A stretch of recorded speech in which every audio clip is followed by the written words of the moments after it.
السلام علیکم رحمۃ اللہ وبرکاتہ۔ آج رمضان کی پورے 30 روزے انشاءاللہ ہونے جا رہے ہیں، اور میں میری طرف سے اور خاص طور سے ہمارے وارڈ کے لوگوں کو، وارڈ نمبر 12 کے اور تمام ناندیڑ والوں کو اور تمام ہندوستان کے ہمارے سب مذہب کے لوگوں کو دل کی گہرائیوں سے مبارکباد دیتا ہوں، اور سب سے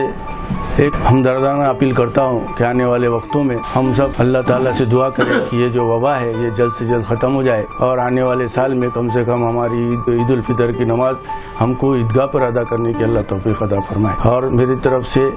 سب بھائیوں کو عید الفطر کی مبارکباد دیتا ہوں۔ اللہ